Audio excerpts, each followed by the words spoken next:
Estamos de volta com Impressões, hoje conversando com o professor e escritor Rubens Pinto Lira. E agora nós vamos conhecer um pouco mais sobre essa que é a 27ª, 28ª obra entre escritos e organizados, que se trata de conjuntura social e política. Professor, o que é que o senhor aborda nesse livro? Esse é o primeiro livro meu de caráter não acadêmico, embora sempre com o toque, né, do professor, do pesquisador, porque são artigos de jornal, né? Agora, é claro, não acadêmico, 2/3 dele, porque eu reeditei um artigo de caráter acadêmico, publicado em uma revista de filosofia de São Paulo, sobre reacionarismo e xenofobia na Paraíba.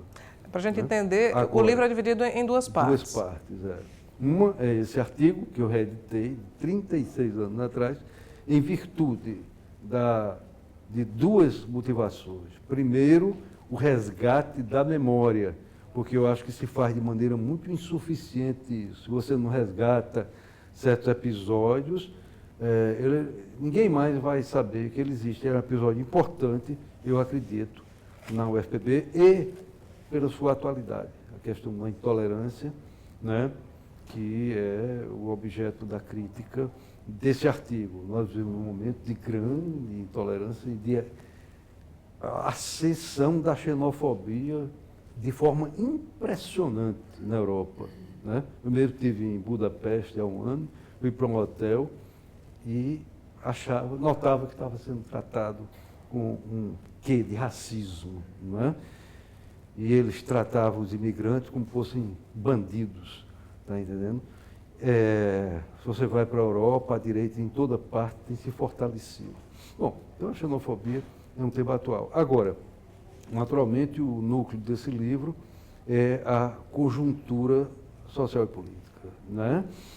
E aí eu procurei, como foco, vários artigos analisando a questão do Estado de Direito.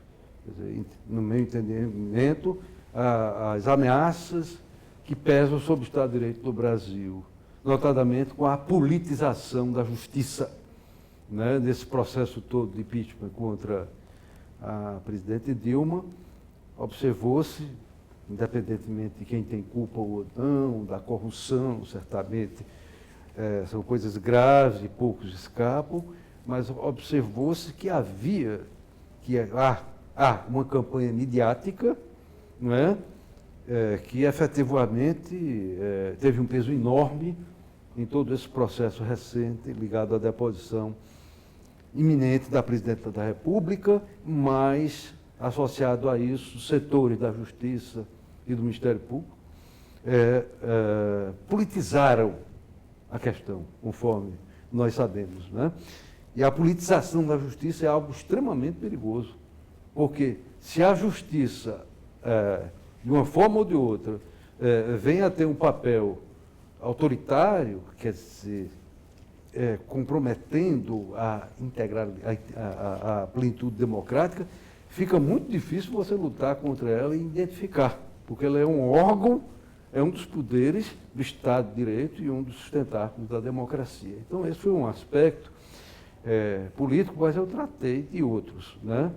Questões da nossa sociedade e questões ligadas à política internacional. Então, o livro tem esse aspecto político, das análises sobre a realidade política brasileira, sobre as relações internacionais e sobre questões da nossa sociedade. O senhor que viveu os dois momentos e tem subsídios amplos para analisar, quais são as semelhanças e as diferenças do que aconteceu em 64 e o que está em curso nesse momento no Brasil? As diferenças são patentes, né?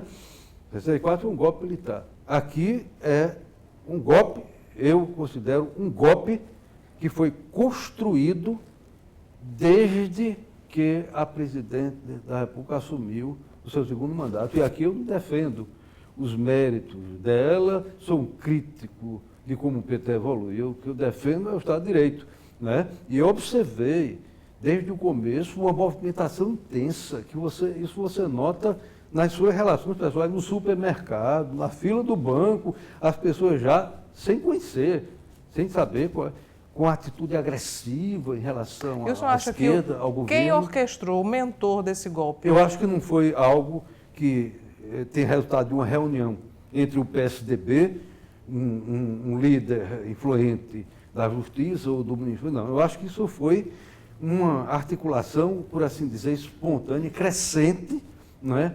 Que foi tomando vulto e levando à conjugação de uma campanha midiática jamais vista contra, por exemplo, uma pessoa, o presidente da República, e aqui não interessa que ele seja culpado ou não, né? Eu penso até que Lula Você acha não é que culpado, não é comparável? Mas não é essa a questão. Não é comparável, por exemplo, com o que houve com o Fernando Collor?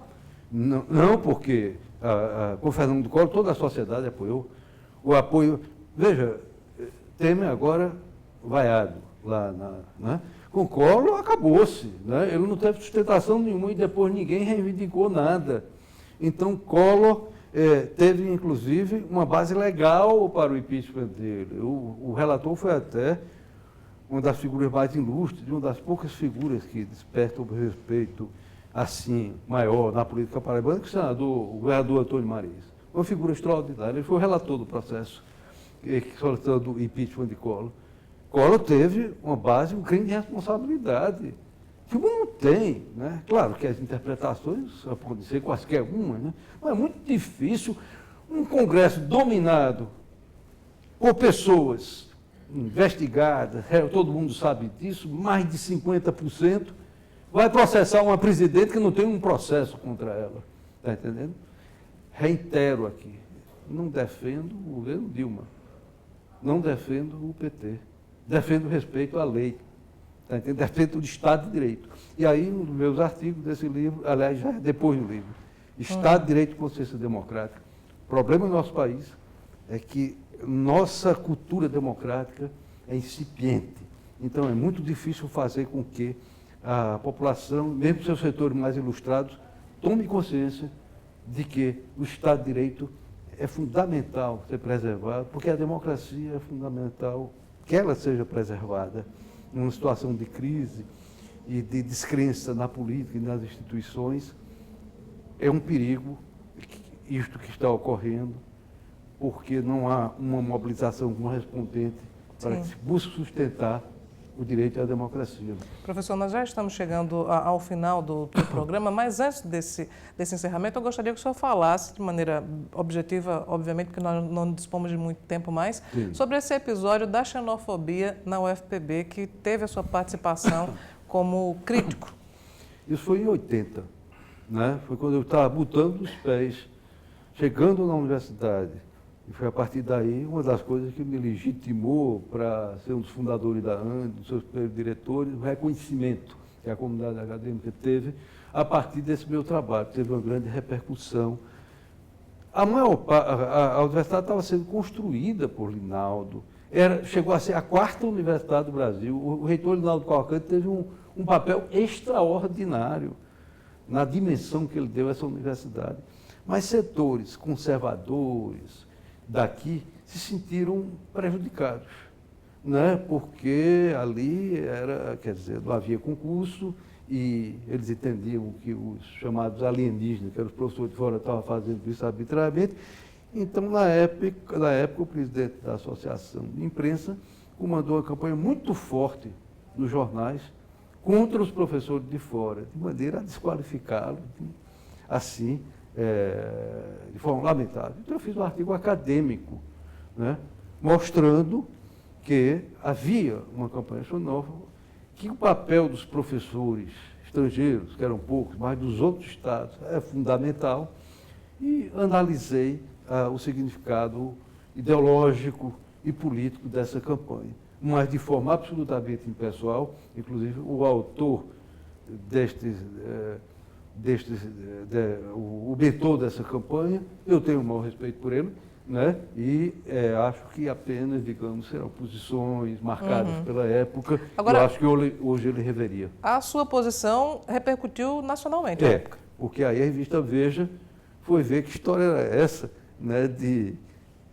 Desses professores de fora que eram vistos como hippies, mal cheirosos, conforme os artigos, as mulheres que frequentavam motéis do estado da estrada de Cabedelo, uma coisa assim muito chocante.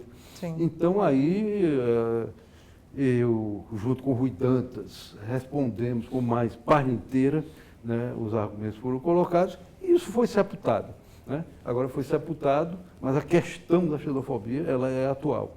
Felizmente, não tanto na universidade, apesar do reitor que apresentou o exercício na época, dizer que ele ainda foi, né, ainda é objeto de alguns atos de xenofobia, porque ele tem aquela aparência, né, e é de fato filho de um alemão, né, e acha, portanto, que até desse ponto de vista o artigo tem atualidade.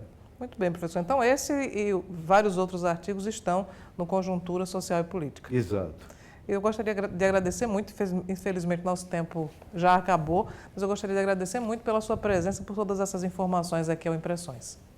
Muito obrigado, estarei sempre à disposição. Bom, e o Impressões de hoje vai ficando por aqui. Muito obrigada por sua audiência, nós voltamos na próxima semana.